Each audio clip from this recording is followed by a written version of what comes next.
안녕하십니까. 오늘은 사실 휴일입니다. 그런데 지금 대한민국이 아주 위험한 상황에 놓여 있기 때문에 저희들이 이제 쉬는 분들을 모셔서 평상시에는 모실 수 없는 이런 분들을 모셔서 오늘 방송을 하고 있습니다. 지금 눈에는 보이지 않지만 대한민국을 치명적으로 거꾸로뜨릴 수 있는 또 인간의 생명을 우리가 알지도 못하는 사이에 갉아먹을 수 있는 위험들이 있습니다. 그런데 사람들은 눈에 잘 보이지 않고 직접적으로 이제 체험할 수가 없기 때문에 잘 느끼지 못하고 있죠. 이러한 위험성에 대해서 오늘 좀 알려주시고자 제가 에이즈 환자들을 전문적으로 치료하시는 우리 염안섭 원장님을 오늘 모셨습니다. 반동성애 운동을 열심히 하고 계시는 분이신데요. 반동성애 운동을 왜 열심히 하시냐? 에이즈의 근원이 동성애와 관련돼 있다고 합니다. 그래서 오늘 모셨습니다. 안녕하세요, 원장님. 안녕하세요, 박사님. 아유, 쉬는 날인데도 이렇게 또 쉬지도 못하시고 아이고 나오셨습니다. 아유, 고맙습니다. 예. 원장님, 예. 저도 이제 그랬고 많은 분들이 동성애라는 게 뭐 그냥 자기들 취향이니까 하는 거 아니야? 예. 이런 생각들 많이 가지고 계시고 동성애와 에이즈가 직접적인 연관이 있다는 걸 전혀 모르고 계세요. 저도 잘 몰랐거든요. 그래서 오늘 원장님 모시고 이 방송을 보시는 우리 애청자들께서 이거 위험성을 알아야 되잖아요. 그래야 우리가 외부의 위험으로부터 자기를 지킬 수 있으니까 나만 안 한다고 되는 게 아니라 이제 이런 어떤 에이즈가 이 대한민국에 만연하게 되면 나도 모르는 사이에 걸릴 수도 있지 않겠습니까? 그래서 제가 오늘 모셨는데요. 동성애라는 게 어떻게 되는 겁니까? 난 또 아무리 들어도 잘 모르겠어요. 사실 저는 원래 신촌 세브란스 병원에서 말기 암 환자를 돌보던 호스피스 전문 의사였는데 말기 암 환자분들을 잘 진료할 목적으로 호스피스 전문 요양병원을 남양주에 개업하게 됐습니다. 그런데 암 환자분들을 잘 모시고 치료하는 게 신이 주신 사명이다라고 생각해서 그렇게 만족해하면서 일을 하고 있었는데 어느 날 갈 곳 없는 에이즈 환자 한 분 사연을 듣게 됐습니다. 그래서 그분을 저희 병원에 모시고 정말 잘 이렇게 대접하는 게 신이 주신 사명이다라는 생각이 들어서 그분을 모시게 되는데 저희 병원에 에이즈 환자가 온다고 그러니까 직원도 다 반대, 가족도 반대. 왜냐면은 다 옮을까봐. 이제 저희 병원에 요양병원에 환우분들이 약 230분 계시고 엄청 많으셨네요. 또 같은 건물에 실버타운도 있어서 실버타운이 140세대가 있어서 약 400분 정도 모시고 있는데 에이즈 환자 한 분 들어오면 다 도망간다는 거예요. 싫으니까 같이 그렇죠. 이렇게 있는 게 끔찍하잖아요. 에이즈라는 말 자체가 공포잖아요. 근데 제가 그 병원을 개원하니라 빚을 한 100억 줬는데 그 100억이 아직도 안 줄어서 계속 제가 100억을 머리에 이고 살고 있어요. 그런데 에이즈 환자 한 분 때문에 에이즈 환자 한 분이 들어오면 제가 환자분들이 막 빠져나가면 은행에다가 이자 한 달만 못 갚아도 저는 그 달로 신용불량자가 되는 거예요. 그러니까 직원들이 반대할 수밖에 없는 거죠. 직장을 잃어버릴 수도 있는 거니까. 그러니까요. 가족들은 제가 에이즈 진료하다가 에이즈 옮으면 안 된다라는 이유로 반대하는 거고. 근데 저는 워낙 그게 제가 해야 될 사명이라는 생각이 분명하기 때문에 망해도 좋다라고 생각을 했어요. 내가 해야 될 일이면은 하다 망하면 순교하는 거다라고 생각을 했어요. 그래서 그분을 모시게 됐는데 갈 곳 없는 에이즈 환자가 갈 곳이 생겼다라는 것이 소문이 나면서 전국에 갈 데 없는 에이즈 환자가 계속 오시게 되고 제가 현재까지 에이즈 진료를 약 7만 번을 넘게 하게 됩니다. 그래서 어마어마하게 많은 에이즈 환자를 봤는데 그러면서 동성애 문제를 보게 된 거죠. 원래는 모르셨는데. 그러니까 제가 동성애 문제를 보니까 이거는 무시무시한 거예요. 한국 사회를 쓰러뜨리는 공산주의의 최신 비밀 병기다라고 저는 분명히 생각하고 있습니다. 그렇군요. 그러니까 동성애가 한국 사회를 쓰러뜨리는 이념이 전혀 아닌 것 같은데? 절대적 이념화 그리고 공산주의 세력과 결탁이 돼서 공산주의 세력이 가지고 있는 무기 중에 최신형 비밀 병기인 거죠. 제일 강력한 무기라고 평가하고 있습니다. 근데 동성애하고 그게 어떻게 그렇게 관계되는 거죠? 그거 이제 천천히 설명을 올리면은 먼저 말씀드리고 싶은 거는 절대 동성애 성향은 예. 선천적으로 가지고 태어나지 않는다는 것입니다. 선천적이지 그래요? 않다는 거죠. 근데 대부분의 사람들은 다 선천 쪽이라고 얘기하잖아요. 그게 잘못된 상식이고 그렇군요. 계속 언론들이 잘못된 정보를 국민들한테 줘서 각인 효과를 일으킨 거죠. 왜냐하면 GWAS라는 최첨단 유전자 조사 기법이 있는데 예. 이것으로 인간의 몸을 조사하기 시작하면은 절대 한 개의 사람 유전자도 빠져나가지 못합니다. 예. 유전자를 100% 조사하는 방법이에요. 예. 그래서 GWAS로 사람 몸속에 있는 사람 유전자 염색체 전체를 조사했는데 절대 인간의 몸속에는 동성애 성향을 유발하는 사람 유전자가 단 한 개도 존재하지 않는다는 거죠. 그렇게는 하나님이 예. 실수하신 거 아니에요? 그러면 동성애 유전자가 있다 그러면. 그래서 동성애는 100% 후천적이고 학습되는 것인데 아, 학습. 그러면 이 시대 제일 유명한 동성애자인 홍석천 씨는 홍석천. 예, 예. 이분이 그때 커밍아웃 예, 한다고. 어떻게 동성애자가 된 거냐? 본인이 동성애자가 된 경우에 대해서 서울대 강의 때 발표한 것을 동아일보 기사화한 것이에요. 아, 그래요? 그러니까 이 사실은 숨겨 있는 게 아니고 이건 뭐 문제가 되는 거 아니죠? 예, 인터넷에 검색하면 100% 공개되는 자료인데 예. 이분이 동성애자가 된 경위는 이분은 매운 고추로 유명한 충남 청양 지역에서 어린 시절을 보냈습니다. 예. 그런데 초등학교 4학년 때 그 마을에 살았던 성인 남자 동성애자가 홍석현 씨를 다락방으로 소꿉놀이 하자라고 유인해서 성폭행을 해요. 예. 즉 꼬마 초등학교 홍석천 아이가 어른 동성애자에게 학문 성관계를 강제적으로 당했다는 거죠. 예. 그런데 그 사실이 있었을 때 빨리 부모님이나 선생님께 말씀을 드리고 해결을 받았으면 좋았는데 일단 본인이 당한 행동이 뭔지를 몰랐고 가해자인 성인 남자가 무섭기도 해서 이 사실을 숨긴 동안 고3, 즉 19살이 될 때까지 무려 300명 이상의 남자 동성애자에게 연달아 성폭행을 계속 당하게 됩니다. 300번 이상이 아니고 300명 이상이니까 횟수는 우리가 이루 상상할 수 없을 없네요. 정도겠죠. 이렇게 어린 시절에 불건강한 동성애 성적 접촉을 당했다든지 아니면 동성애 음란물을 지속적으로 본 경우에 동성애에 대한 학습 효과를 일으켜서 동성애자가 될 수 있다 그러고 이것을 정신의학에서는 학습화 이론으로 설명하고 있습니다. 이 사람이 그 기저귀 차고 있다면서요? 뭐 하여튼 본인이 하루에 변을 15번 이상 보고 10분 동안 변을 보고 물변을 본다라고 본인 스스로 밝혔는데 그때 기저귀 찬다고 예, 얘기했어요. 그리고 이 물티슈로 꼭 닦는다는 거예요. 왜냐하면 휴지로 닦으면 항문이 다 헐어서 닦을 수가 없어 물티슈를 닦는다는 얘기인데 15번씩 10분 하잖아요. 그러면 하루에 화장실에 앉아있는 시간만 3시간이에요. 그러면 제대로 일을 할 수 있겠어요? 절대 동성애에 빠지면은 정상적인 사회생활이 불가능하다는 거죠. 그렇군요. 그리고 성소수자라고 이분들이 말을 하지만 정말 이분들이 소수일까요? 절대 그렇지 않습니다. 서울 큐어 문화축제 현장 스케치 사진인데 보시는 것처럼 사람 끝이 안 보일 정도로 엄청나게 몰려있죠. 그러니까요. 절대 소수가 아니고 성소수자 중에 남자 동성애자만 수가 얼마나 될 것이냐라고 할 때 남자 동성애자를 의학 교과서에 있어서는 MSM이라고 명확하게 표현합니다. MSM은 Men Who Have Sex with Men의 약자로서 남자끼리 학문을 이용한 성관계를 지속적으로 가지고 있어야지만 남자 동성애자로 본다는 것이죠. 왜냐면은 예를 들어서 나는 남자인데 다른 남자가 정신적으로 좋다 혹은 정신적으로 다른 남자를 사랑한다. 이런 사람은 동성애자로 보지 않아요. 왜냐면 그렇죠. 그럼 친구죠. 예, 왜냐면 정신적으로 사랑한다라는 것은 객관적으로 측정이 불가능하다는 거죠. 그렇죠. 예. 그런데 이 MSM 즉 남자끼리 학문을 이용한 성관계를 맺는 남자에 한해서만 남자 동성애자라고 부르고 있고 범주 안에 들어가서 수가 산입이 되는데 우리나라의 남자끼리 학문을 이용한 성관계를 지속적으로 갖고 있는 남자 수가 약 60만 명이 넘다고 합니다. 예? 그러니까 이렇게 모였다면 끝이 안 보일 정도로 엄청나게 많이 60만 모이고 명이요? 예, 그래서 절대 소수가 아니고 이 시대에 존재하는 대한민국의 가장 강력한 이익 집단 중에 하나라고 말씀드릴 수 있습니다. 그리고 서울 큐어 문화축제가 이런 식으로 항상 예, 선두가 있죠. 형성이 돼서 진행이 되게 되는데 예. 맨 선두 사진입니다. 보시는 것처럼 이렇게 서울 시민들을 내려다보면서 비웃으면서 이상한 물총을 쏴서 맞추는 이 사람들이 과연 인권 침해 당하는 불쌍한 사람이다라는 생각이 들까요? 이 사람들이 타인을 지금 인권 침해하는 거 아니에요? 예, 이 이상한 물총을 쐈을 때 여기에 맞는 일반 여성들은 기분이 과연 어떨까요? 그럼요. 끔찍하죠. 서울 큐어 문화축제 현장 스케치 사진인데 일명 동성애자의 항문 팬티를 입고 본인의 엉덩이와 항문을 서울 시민 모두에게 강제적으로 보여주고 있는 한 남자 동성애자의 실제 사진입니다.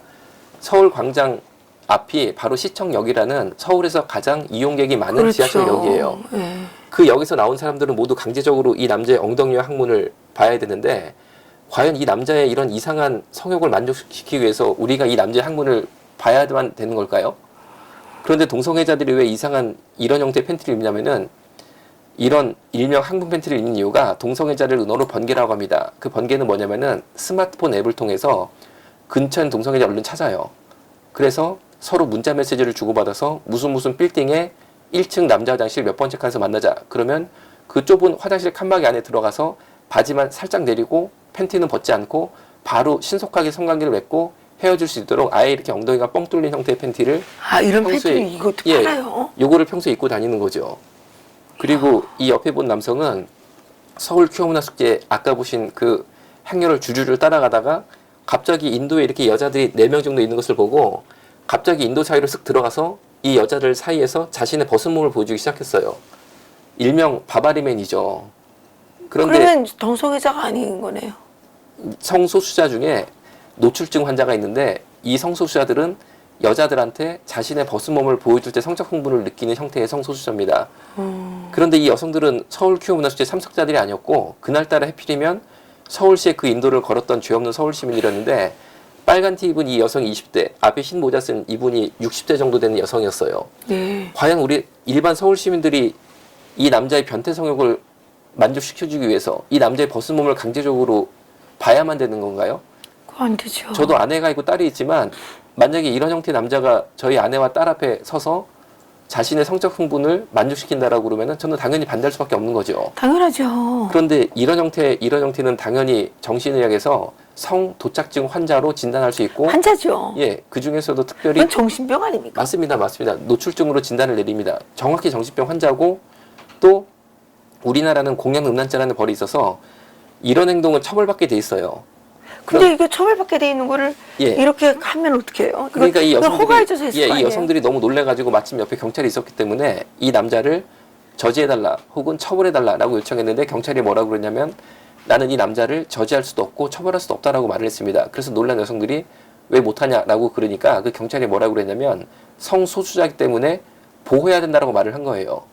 성소수자가 차별받는 시대가 아니고 법 위에 의학 위에 군림하고 있는 시대에 살고 있다는 것이고 서울 큐어 문화축제가 지금까지 매년 열리고 있지만 단 한 해도 매년 발생하는 이런 사람들에 대해서 처벌 예가 없다는 거예요. 그러면은 동성애자들이 어떻게 서로를 찾느냐? 굉장히 간단합니다. 우리가 스마트폰에 카카오톡이나 페이스북을 이제 까는 거죠. 그런 것처럼 동성애자들은 동성애자 앱을 까는데 지금 보시는 이 분홍색 앱이 6개 정도가 동성애자 앱으로 많이 쓰이는데 그 중에 3등 정도 하는 잭디라는 앱입니다. 이 앱에 제가 이태원에 가서 접속을 해보니까 이렇게 지도상에 제 위치가 표시가 됩니다. 위치 추적 기능이 있는 거죠. 그런데 제 반경 5km에 3등 되는 동성애자 앱인 이 분홍 앱에 현재 동시 접촉 중인 동성애자 수가 보시는 것처럼 400명이 검색이 돼요. 어마어마하게 많은 거죠. 그리고 그 400명이 보시는 것처럼 몇 미터 떨어져 있는 위치 추적이 다 되는데 이 친구들이 자신의 얼굴과 벗은 몸을 다 공개해서 마음에 드는 동성 연애 상대가 있으면 클릭을 하면 이렇게 자기소개가 나오는데 특별히 16남이라는 친구가 굉장히 제 관심을 끌었습니다. 왜냐하면 16남이면 16살 중학생이에요. 중학생이 왜 동성애자 앱에 들어왔을까 싶어서 클릭해서 이 친구의 자기소개를 확인해 보니까 읽어드리면 16남 알바입니다라고 되어 있습니다. 알바는 동성애자들의 은어로 청소년들 중에 본인은 동성애자가 아니지만 용돈 마련을 위해서 성인 남자 동성애자에게 자신의 몸을 성매매로 파는 청소년 학생을 알바라고 그래요. 계속 읽어드리면 돈은 만나서 선불입니다.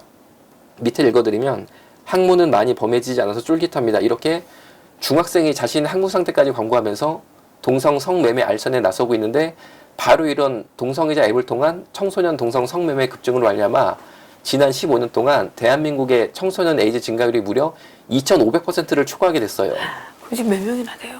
우리 지금 정확한 통계는 사실은 알 수가 없는 거죠. 왜냐면은 에이즈에 걸렸지만 아직 진단 못 받은 청소년들이 있으니까 하지만 2,500%가 넘어간 것은 명확한 사실입니다.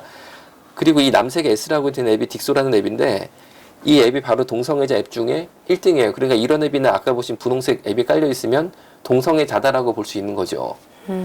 그러면은 동성애를 통해 에이즈에 감염되게 되면 어떻게 되느냐? 이 남자가 실제로 조선일보에 저희 병원 기사 나갔을 때 우연히 찍힌 동성애 에이즈 환자의 실제 사진인데 이분이 바로 동성애 에이즈 환자인 거죠. 에이즈 바이러스의 무서운 점이 뭐냐면 에이즈 바이러스가 면역력만 떨어뜨리면 별로 무섭지 않은데 에이즈 바이러스의 무서운 점은 뇌세포를 갉아먹어서 뇌를 썩게 만듭니다. 그래서 반신불수가 오고 전신마비가 오고 식물인간이 오는데 이 남자는 왼쪽이 다 마비돼서 왼쪽 팔 왼쪽 다리가 다 이렇게 굳어져 있고 따라서 오른쪽으로 지팡이를 짚고 남은 인생을 사셔야 되는데 미국의 조사에 따르면 이런 몸 상태가 돼서 더 이상은 가정 혹은 사회생활을 못하고 에이즈 장기 요양시설에 입소해서 죽을 때까지 사셔야 되는 몸이 철저히 파괴된 동성애 에이즈 환자의 평균 입소 연령이 몇 살이냐? 불과 41세, 41세. 41살 때부터 이렇게 사는 게 과연 이 남자가 원했던 삶일까요? 전혀 그렇지 않을 거라는 거죠. 그러니까 순간에 그렇죠. 쾌락 때문에 인생 망치는 거죠. 인생을 망친 거죠. 그리고 엉덩이를 보시면은 장기간 지속된 항문 성교로 인해서 항문이 다 터지고 썩어 들어가서 보시는 것처럼 24시간 피가 줄줄줄 나오고 이 피는 에이즈 바이러스가 함께 검출이 되는 거예요. 그런데 여기에 왜 남자끼리 항문을 이용한 성관계를 맺는 게 동성애다라고 그랬는데 그러면 정말 언뜻 생각할 때 왜 남자가 창피하게 다른 남자한테 자신의 항문을 제공할까라는 궁금증이 생기지 않습니까? 네. 그게 이유가 있다는 거죠. 뭐냐면은 남자한테만 있고 여자한테는 없는 장기가 있는데 그게 바로 전립선입니다. 그 전립선이 항문 벽에 붙어 있어요. 예. 그래서 동성애 항문 성교를 하는 이유가 항문 벽에 붙은 전립선을 한번 자극받게 되면 변태적인 성쾌감을 느끼는데 여기 한번 맛을 보고 중독이 되게 되면 그다음부터 딴 거는 못하고 정상적인 거 못하게 돼 있어요. 무조건 항문 성교를 통해 내 항문에 붙은 전립선을 자극시키는 것만 추구하게 되는데 그게 바로 동성애의 핵심이고 만약에 동성애가 뭐냐라고 저한테 물어보시면은 저는 굉장히 간단하게 정의를 내릴 수 있습니다. 동성애는 항문 성교를 통한 전립선 자극, 변태적 성쾌감에 중독된 성중독이다라고 말씀드릴 수 있고 언제까지 하느냐? 말 그대로 죽을 때까지 한다는 거죠. 이거는 사랑이 아니에요. 성중독인 거죠. 그러네요. 저희 병원에 조선일보에 기사에 났던 또 다른 실제 사진 중에 하나인데 실제 사건을 바탕으로 하고 있습니다. 동성애로 에이즈에 감염된 분이 반신불수가 와서 지팡이를 짚고 에이즈 병실에 입원하셨는데 마음에 든 남자를 골라서 성관계를 맺는데 2시간이 안 걸리는 거예요. 어떻게 하게 됐냐면 회전을 도는데 이 남성이 머리끝부터 발끝까지 이불을 김밥처럼 말아서 뒤집어 쓰고 계신 거예요. 그런데 앞만 봐도 이 김밥이 1인분이 아니고 너무 큰 거예요. 그래서 이상하다 싶어가지고 확 비껴보니까 남자 둘이 동성 연애하는 것을 보게 된 거죠. 병원에 와서도요? 예, 병실에서요. 사람들 다 있는데. 그래서 못하게 말리니까 이번에는 병실에 딸린 화장실에 들어가서 또 동성연애를 하는 거예요. 이게 화장실이에요? 예, 그래서 그것을 예방할 목적으로 보시는 것처럼 화장실 문 하단 20cm를 잘라서 한 번씩 밑에를 봐서 다리가 2개면 정상, 4개면 비정상, 4개면 문 열고 들어가서 동성연애 못하게 말린 거죠. 예. 그래서 병원 안에 동성애를 예방할 수 있게 됐다라고 제가 생각했었는데 그게 저의 순진한 착각이었고 예. 이제는 이 두 남성이 저희 병원 야외 주차장인데 저희는 지하 주차장이 없고 야외 주차장이에요. 예. 보시는 빨간 차와 하얀 차 사이가 불과 차와 차 사이 주차 공간이 20cm도 안 되는데 예. 그 좁은 20cm도 안 되는 아스팔트 위에서 오후 1시 정도엔 굉장히 해가 맑은 좋은 날이었는데 옷을 다 벗고 성관계를 하기 시작하는 거예요. 그러니까 이 길을 지나가던 사람들이 깜짝 놀라가지고 뭐 하는 거냐 하지 말아라 라고 소리를 질러도 하던 행위를 멈추지 않으니까 급기야 행인들이 병원에 신고 전화를 주셔서 간호사 선생님도 뛰어내려가서 두 남성을 모시고 올라오게 됩니다. 이거는 성중독인 거죠. 그러네요. 예, 성중독인 거죠. 이렇게 성중독으로 동성애 에이즈 환자분들이 평균 동성 성파트너 수가 몇 명이 되느냐 미국의 1978년도에 조사한 논문이 있는데 동성애자의 28%가 동성 성파트너 수가 1000명 이상이에요. 43%가 500명 이상이에요. 1000명 이상 500명 이상이랑 동성애를 하면 당연히 에이즈에 걸릴 수밖에 없겠죠. 그렇겠네요. 근데 놀랍게도 만약에 제가 동성애로 에이즈에 걸렸다 그러면은 검사를 받고 싶겠죠. 예. 그런데 에이즈 검사의 대한민국의 기반은 병원을 가는 게 아니고 가까운 보건소를 갑니다. 보건소를 가서 저 에이즈 검사 왔습니다 라고 말을 하면 저보고 제 암호를 정하라고 시켜요. 그리고 절대 제 실명이나 연락처나 주민등록증 같은 걸 보여주면 안 되는 거죠. 그래서 제가 토끼라고 제 암호를 정하잖아요. 그럼 제 피를 뽑은 다음에 피에다가 토끼라고 쓰고 혈액검사를 돌린 다음에 일주일 뒤에 꼭 전화로 에이즈 검사 결과 확인하라고 시킵니다. 그리고 보건소에 방문하면 안 된다고 시켜요. 왜냐면 만약 보건소에 제가 방문을 하잖아요. 그럼 보건소 선생님한테 선생님 저 일주일 전에 피 뽑은 토끼인데 에이즈 결과 어떻게 됐어요? 그럼 보건소 선생님이 검사지를 읽어주시면서 토끼씨는 에이즈 걸렸네요. 제 얼굴 한번 싹 보잖아요. 그러면 지구상에 딴 사람은 몰라도 이 보건소 선생님만큼은 이 얼굴이 에이즈다 이걸 알게 되는 거죠. 지구상에 한 명이라도 내가 에이즈라는 걸 알면 그게 바로 인권 침해라는 거예요. 웃기네요. 그래서 꼭 그럼 우리가 에이즈 환자를 피해야 되는데. 예, 그래서 꼭 익명을 통해서만 검사를 하게 돼 있는데 이 고가의 에이즈 검사 비용은 100% 국민 세금으로 다 지급을 하고 있습니다. 그래서 네이버에 에이즈 익명 검사에 대한 궁금증을 올린 한 남성의 실제 사연인데 내용은 이렇습니다. 내가 앞만 봐도 에이즈 걸린 것 같은데 보건소 가서 익명 검사 받아도 될까요? 라는 거예요. 이 남자의 궁금증은 이건데 나는 밤이면 밤마다 집창중 창녀촌을 가야 되는데 만약에 보건소 익명검사상 내가 에이즈로 판명이 되면 보건소가 나를 창녀촌 못 가게 관리할 것 아니냐. 즉 에이즈 감염 이후 창녀촌 못 갈까봐 걱정인 거죠. 그러니까 답변이 뭐라고 달렸냐면 이렇게 달렸습니다. 에이즈 환자가 어디 가서 뭘 하던 국가가 이를 제재할 방법이 없고 당신이 에이즈 환자라는 것은 국가도 몰라 보건소 직원도 몰라 아무도 몰라 오직 당신만 하니까 하고 싶은 거 마음껏 하고 살라는 게 답변이었어요. 이게 우리나라의 동성애 인권이고 저는 대한민국의 동성애 인권이 너무 과하게 보장을 받아서 이 남자 때문에 에이즈 걸릴 그래서 비참한 죽음을 맞이할 여성들은 인권이 없는 건가요? 그러니까요. 그리고 얼마 전에 부산의 여중생 한 명이 철이 없어서 스마트폰 앱을 통해서 불과 10명 되는 남성이랑 성매매를 하다가 그만 덜컥 에이즈에 걸려버렸어요.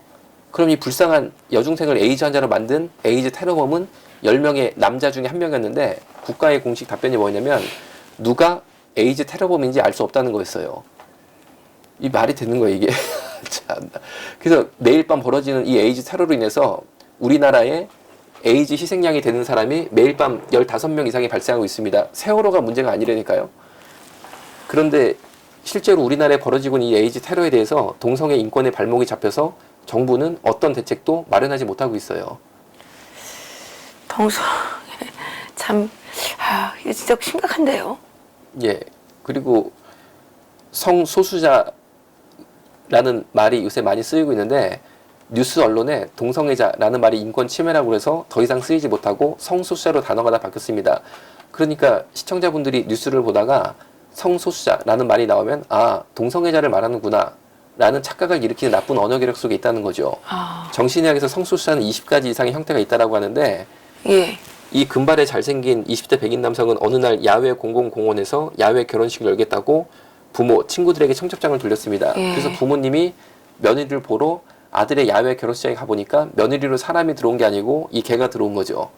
그래서 아들이 개한테 신부 면사포를 씌우고 결혼식이 진행되게 되는데 서양 결혼식은 맨 마지막에 하이라이트로 신랑 신부가 실제로 키스하면서 너만을 영원히 사랑하겠다라고 영원한 사랑의 맹세를 하면서 결혼식이 끝이 나게 되는데 자세히 보시면 이 개하고 사람하고 혓바닥이 붙어있죠. 만약에 대표님의 아들이 개와 사랑에 빠져서 개와 키스를 하면서 너만을 영원히 사랑할 거야 라면서 결혼식을 하고 있다면 그것을 아들의 순수한 사랑으로 받아들일 수 있으시겠어요? 분명 미쳤죠. 결혼식 올리고 있는 이 아리따운 여성은 유럽의 유명한 여성 디자이너인데 고향의 남편이랑 사별한 이후에 개 남편이랑 재혼에 성공했다라고 뉴스에 난 것입니다. 그러면은 왜 이렇게 됐느냐? 독일이 마틴 루터가 종교개혁을 단행한 기독교의 종주국이다라고 말씀드릴 수 있는데 그 독일조차도 동성애에 대한 찬반 논란이 뜨겁다가 드디어 1969년도에 동성애는 문제없다라는 독일 사회 시민들의 합의를 이뤘습니다. 그런데 독일 시민들은 동성애 문제 한 개만 사회적 합의를 이뤘는데 법의 형평성의 원리 때문에 그 순간 다른 형태의 성소수자 전부를 인정하게 된 원치 않은 결과가 나타나게 돼서 이런 현상이 나타나게 됐는데 여기까지만 해도 웃고 넘어갈 수 있는데 여기서부터는 이제 웃고 넘어갈 수 없는 거죠. 이 해맑게 웃고 있는 동물원 직원은 아기 악어와 성관계를 맺던 도중 어른 악어에 잡아먹힌 실제 사연의 주인공인데 이 해맑게 웃고 있는 동물원 직원이 옆에 사진을 보니까 악어 뱃속에서 나오고 있죠. 왜 이렇게 되냐면 이 동물원 규정상 관람객이 없는 시간에는 직원들이 우리 속으로 들어가서 동물들과 자유롭게 성관계를 맺을 수 있도록 규정이 마련되어 있었다라고 합니다. 그리고 1969년도에 동성애가 문제없다라는 사회적 합의를 이루자마자 독일과 유럽 각지에 동물 매춘업소가 생겼다는 거죠. 동물 매춘업소가 생기게 되는데 지금 이 개는 동물 매춘업소에서 3달 동안 근무하고 죽어서 나온 개의 실제 사진입니다. 보시는 것처럼 항문하고 생식기가 터져서 개들이 죽어서 나오기 시작하는데 이 사진의 하이라이트는 다친 아랫부분이 아니고 팔목하고 목을 보시면 털이 다 빠져있고 줄이가 있죠. 예. 왜 이렇게 했냐면 개들이 사람 손님들한테 뒤에서 나쁜 행동 당하면 화가 나서 확 돌아서 손님을 공격할 수 있다고 합니다. 그래서 그것을 예방할 목적으로 팔을 다 이 업소에 근무하는 개들은 앞발을 잔인하게 이렇게 뒤로 꺾어버려요.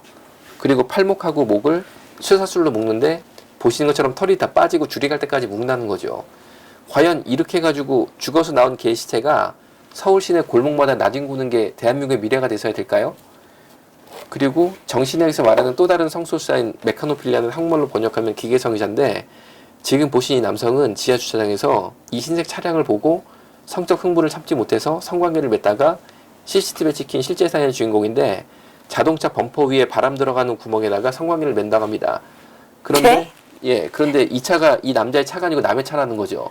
만약에 대표님께서 내일 새벽 일찍 아파트 주차장에 우연히 가보셨는데 어떤 남자가 내 차를 이루고 있다. 그럼 그 남자를 보는 순간, 아, 이분이 내 차와 운명적 사랑에 빠지셨구나.